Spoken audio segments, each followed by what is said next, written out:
Hey there, everyone. Welcome back to SFM, Sports Facts and Myths. Today, we've got something truly special lined up for you.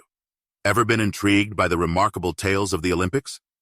Well, it's time to put your knowledge to the test with our fact or fiction game. I'll be sharing some captivating stories from the world of the Olympics. And your challenge? To decipher which tales are true and which are pure imagination. Don't forget to hit that like button, subscribe if you haven't already, and drop your guesses in the comments below. Let's dive right in and unravel the mysteries of Olympic legends.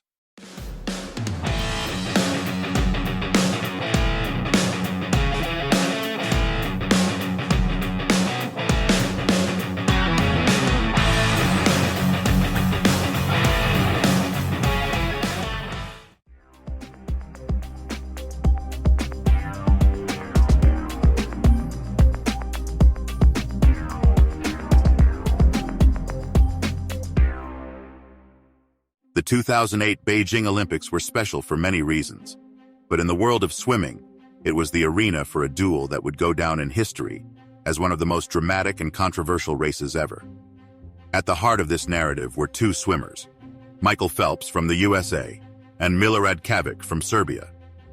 Phelps, already an Olympic icon, had a grand ambition. He was on a quest to surpass Mark Spitz's 1972 record of 7 gold medals in a single Olympics. By the time of the 100m butterfly event, Phelps had already bagged 7 golds. One more would grant him legendary status. Milorad Čavić, on the other hand, wasn't globally renowned like Phelps, yet he was no underdog. In the lead-up to the Olympics, Čavić had made headlines by saying that it would be better for the sport if Phelps lost. He further fueled the flames by wearing a t-shirt that proclaimed, "Kosovo is Serbia," during his award ceremony for the 50m butterfly at the European Championships. The political message led to a rebuke from the International Olympic Committee, but it also showcased Čavić's fearless nature. The stage was set. The water cube, Beijing's architectural marvel, brimmed with anticipation. Both swimmers were in peak form. The world watched, waiting for the clash of titans. As the race commenced, Phelps trailed. Known for his back half speed, this wasn't unusual. But as the meters ticked away, it was clear that Čavić was not letting up. The Serbian was leading, his form flawless, his strokes powerful. In the last 25 meters, the tension in the arena was palpable. Phelps was still behind. With every stroke, Čavić's dream of beating Phelps seemed more probable, and Phelps's dream of 8 golds more elusive. Then came the final meters, where the duel reached its crescendo. Phelps took one last half stroke, a decision that would become legendary, while Čavić glided to the wall. Both touched almost simultaneously. For a brief moment, there was confusion. Who had won? The timers showed Phelps as the winner, but the margin was minuscule, 1/100th of a second. The Serbian team challenged the result. Controversy swirled around the Omega timing system. Did Phelps genuinely win, or was Čavić robbed of his victory? Omega, the official Olympic timekeeper, defended its system, and high-speed cameras showed that Phelps had indeed touched the wall first. The challenge was rejected. Phelps had clinched his record-breaking 8th gold medal. In the aftermath of the race, many wondered if Phelps truly deserved the win. But, amidst the doubts and debates, two things were clear. First, technology had irrevocably altered the dynamics of close finishes in sports. And second, both Phelps and Čavić had delivered one of the most thrilling races in Olympic history. For Phelps, the 8 gold feat was a testament to his incredible talent, dedication, and relentless pursuit of excellence. For Čavić, even in not winning gold, he was immortalized in Olympic lore, the man who came agonizingly close to beating the unbeatable. Both swimmers showed grace post-race. Čavić acknowledged Phelps's greatness, and Phelps praised Čavić's incredible performance. While the media and fans engaged in debates and what-ifs, the two swimmers exhibited the very essence of the Olympic spirit: respect, camaraderie, and the acknowledgement that, sometimes, victories and losses can be defined by the slimmest margins. The 2008 duel in the pool wasn't just about a race. It was a story of ambition, rivalry, controversy, technology, sportsmanship, and the ever-blurring lines between victory and defeat. It was a reminder that in sports, as in life, moments matter, and sometimes those moments are fractions of a second. Years later, the race remains iconic. It's not just remembered for Phelps's historic 8th gold, but for showcasing that even in the world of sports, where physical prowess reigns supreme, the heart, mind, and spirit play equally crucial roles in defining legends.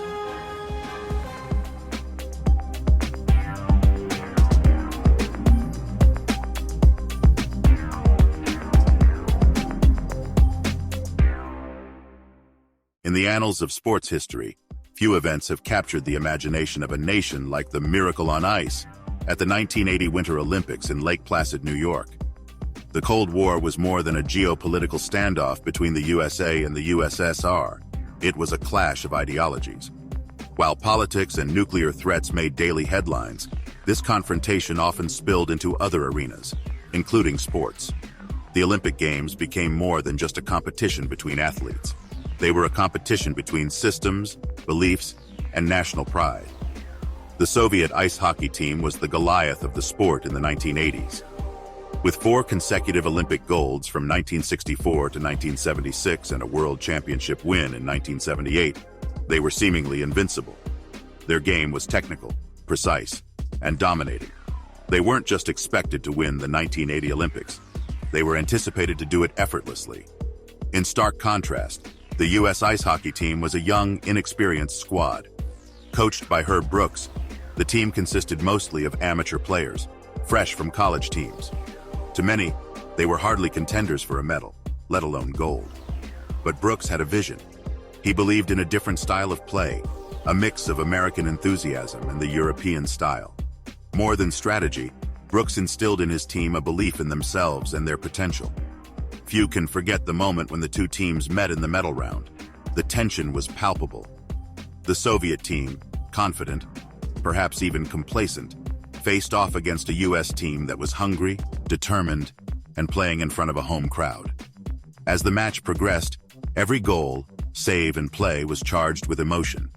In one of the most significant upsets in Olympic history, the U.S. team defeated the Soviet team 4-3. The arena erupted in disbelief and euphoria. Sportscaster Al Michaels' commentary captured the moment perfectly with his iconic line, "Do you believe in miracles? Yes." However, the journey wasn't over for the U.S. team. They still had to face Finland in the final. With the weight of their unexpected victory bearing down on them, the young team showcased their mettle, clinching gold with a 4-2 win. Their victory was more than just a win in ice hockey. It was a symbolic victory, a moment of immense national pride during a period of tension and doubt. In the aftermath of the Olympics, the Miracle on Ice became a symbol of hope, determination, and the belief that with passion and commitment, underdogs could overcome even the mightiest foes. The story of the 1980 U.S. ice hockey team is not just about their remarkable win, but about the context in which it took place. It was a time when sport transcended the boundaries of play and became a reflection of broader global narratives. For many Americans, the Miracle on Ice was not just a sporting victory. It was an affirmation of belief, a beacon of hope, and a testament to the indomitable spirit of human determination. Years later, the event remains a cherished memory, not just for its unexpected outcome, but for its reminder of the power of belief, unity, and the magic of sport to inspire, uplift, and bring people together.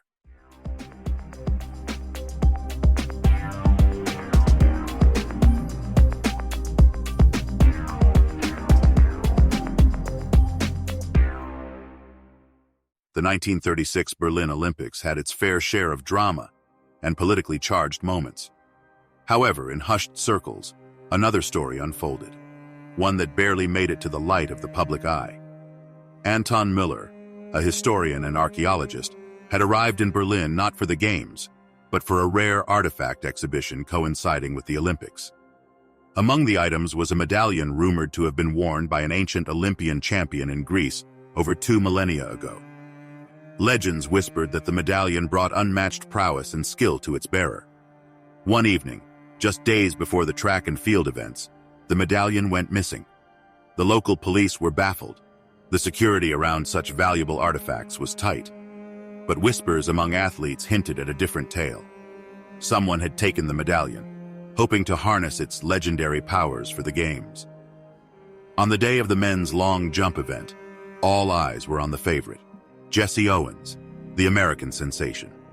However, as the athletes prepared, a hush fell upon the spectators.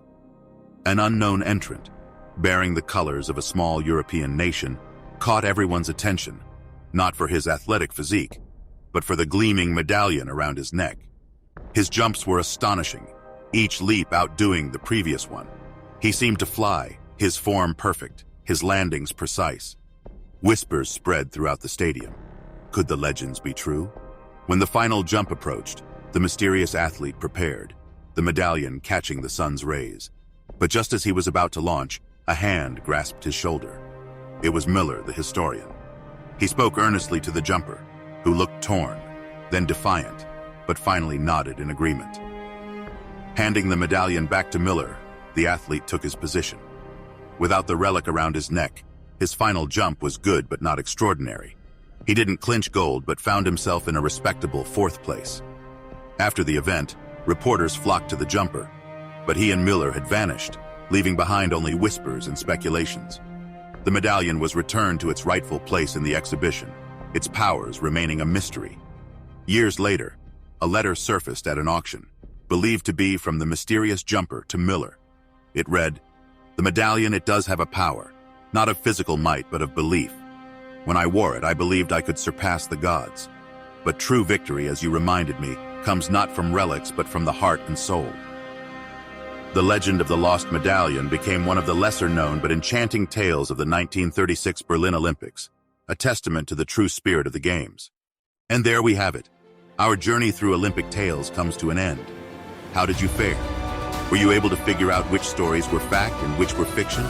Make sure to share your results down in the comments. I'd love to see how you did. If you enjoyed this fact or fiction game, give this video a big thumbs up. And if you want more thrilling content and challenges, don't forget to hit that subscribe button and ring the notification bell. It ensures you don't miss out on any future adventures together. Thanks for being a part of today's story time, and remember, sometimes the line between reality and fiction is finer than we think. Until next time, keep exploring and stay curious.